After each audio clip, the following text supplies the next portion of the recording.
그 다음에 이제 또 인터넷에서 많은 분들이 지금 논란 중에 있는 것 중에 하나가 라면 끓일 때 스프랑 면 뭐가 더 먼저 들어가는 게 맛있는 라면이냐. 그냥 객관적인 것만 말씀을 드리면은 일단 면을 찬물에 넣는 거는 굉장히 이상한 방법이고요. 면을 찬물에? 그러니까 이를테면 최근에 뭐 보니까는 처음부터 끓여도 된다 뭐 이런 얘기도 그냥 있는데 찬물인데 그냥 면부터 넣고. 면이라는 게 이제 아까 우리 설탕 얘기했잖아요. 비슷하게 긴 분자입니다. 그런 것들이 막 얽히고 설킨 게 우리가 이제 다이어트 할 때 가장 두려워하는 탄수화물들인데 요놈들을 보통 튀기거나 해가지고 라면으로 만들어 놓으면 구멍이 많이 있습니다. 아주 작은 구멍들이. 특히 컵라면에는 구멍이 굉장히 많고요. 컵라면의 면에는 예. 더 가볍습니다. 덩치에 비해서 구멍이 많으니까. 아주 걔는 먹고 나면 약간 속은 느낌이야.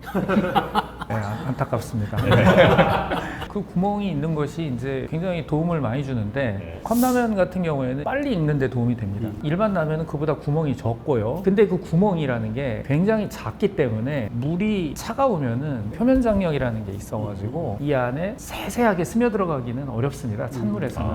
물이 온도가 높으면 표면 장력이 떨어지면서 그 사이사이에 뜨거운 물들이 들어가게 되고 접촉면이 높으니까 물이 가지는 에너지를 막 전달을 쉽게 빨리 하게 되는 것이죠. 그래서 속까지 착 익는 겁니다. 뭐 라면 회사에서 수없이 많은 테스트를 해봐가지고 아마 시간을 정해놨을 거예요. 물을 먼저 끓이고 스프를 먼저 넣으면 우리 커피하고 똑같습니다. 그냥 맹물이 아니고 거기다 뭘 넣어놨기 때문에 끓는데 온도가 더 높은 데서 끓어요. 그래서 물이 더 뜨거워지는 거죠, 100도보다. 그건 왜 그래요? 그것도 얘기하면 복잡하네요. 복잡한 얘기 하러 오신 거예요. 죄송합니다. 간단하게 말씀드리면 증발이라는 것은 에너지를 못 이겨가지고 맨 바깥쪽에 있는 분자가 떨어져 나가는 것이거든요. 증발이? 네, 떨어져 나가는 건데 뭐가 섞여 있다고 보세요. 올풀 같은 데서 뭐가 섞여 있어 맨 바깥쪽에 물만 있는 게 아니잖아요. 못 나가는구나 그러니까. 예, 그러니까 그냥 단순하게 확률적으로 덜 나가는 거예요. 그게 가장 커요, 효과가. 간단한 이유네요. 찬물에 보통 라면을 끓이는 거를 주장하는 분들이 찬물을 유지하는 게 아니라 결국은 온도를 올려서 익히긴 하잖아요. 그렇게 생각하면 처음에야 물론 그 표면 장력 때문에 물이 구멍으로 들어가지 못하는 건 찬물에선 잘 못 들어가겠지만 온도가 올라가면 결국은 들어가잖아요. 맞습니다. 저는 그냥 이런 식으로 비유하는 게 맞다고 생각해요. 중국 요리 할 때는요, 웍을 막 달궈 놓은 다음에 짧은 시간 내에 고온에서 요리를 하잖아요. 네. 그게 저는 끓는 물에다가 면을 넣는 거라고 생각해요. 근데 만약에 찬물부터 온도를 올리게 되면 웍을 안 달궜는데 미리 재료를 넣고 그 다음에 불을 떼는 거죠. 결국은 비슷하게 되겠죠. 그리고 그 결과물에 대한 또 계치가 있을 테니까. 라면 끓이는 건 지금 교수님 생각하고 비슷한 걸 생각해 본 적이 있는데, 예를 들어 라면 하나를 집에서 항상 똑같은 용기에 똑같은 양의 물을 갖고 똑같은 가스레인지에서 끓인다 라고 하면 찬물에부터 넣어도 결국은 최종 상태의 맛을 만들어낼 수 있는데, 라면을 2개, 3개, 4개로 가면 똑같은 방법을 유지하면 안 되거든요. 물이 끓을 때까지 시간이 길어지니까 물 양이 2배가 되면 끓기 전에 라면 2개는 라면 하나만 있을 때보다 더 오랜 시간을 물속에 남아있게 돼요. 그런데 일단 끓고 있는 물에다가 라면을 넣으면 그게 1개든 2개든 3개든 상관없이 거의 비슷한 방식으로 조리가 가능하죠. 그래서 아까 그 웍에 비유하신 게 저는 정확히 같은 얘기라고 봐요.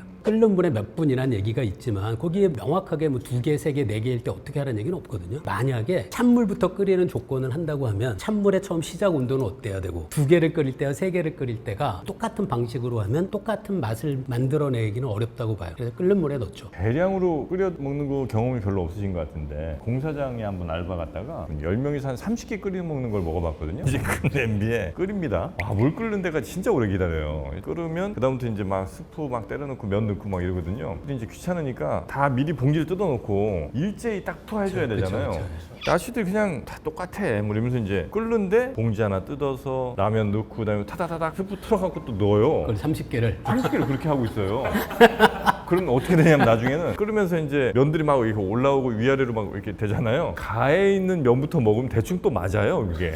이게 삶의 지혜입니다. 그러니까 라면이 많이 익으면 밀도가 낮아지고 부력이 커지니까 뜰 거고, 그럼 물이 밑에서 대류를 하니까 올라오는 물에 대해서 옆으로 밀려나네요. 바깥쪽으로 밀린 게 잘 익은 라면이네요. 그런 거 같죠? 예, 말 되는 거 같죠? 지금 말씀하신 이 대류가 물을 골고루 끓이는 과정에서 전 되게 중요한 작용을 한다고 생각을 하는 게, 우주 정거장에서는 물이 그렇게 못 끓어요.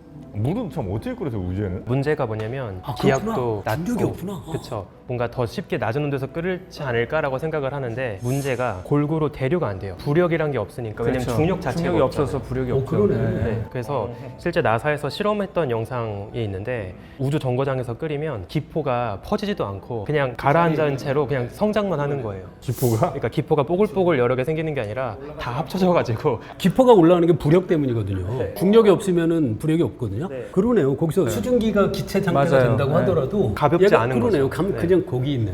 그럼 물을 돌리면 될 텐데. 그래서 실제로 이게 단순히 음식을 요리 못하는 문제뿐만 아니라 되게 치명적인 문제인 게 우주정거장 안에 기계들이 있잖아요. 걔네가 발열을 해요. 그러면 마찬가지로 당연히 대류가 안 되기 때문에 아, 그 엄청 뜨거워지겠구나. 기계 주변에 있는 그 뜨거운 열기가 안 날아가는 거예요. 오, 그렇구나. 네, 그래서 이제 이 냉각을 하는 게 되게 큰 관건이었거든요. 아. 그래서 되게 얇은 관을 이용해서 모세관 현상을 좀 머리를 써서 이제 활용을 합니다. 모세관 끝에 뜨거운 부품이 있고 반대쪽은 차가운 데다가 두면 여기 얇은 물이 있어요. 그럼 어거지로 그 모세관 현상으로 물이 흘러가게 해가지고 골고루 식히는 이제 그런 쿨링을 쓰거든요. 그래서 되게 물 끓이는 것도 되게 어렵습니다.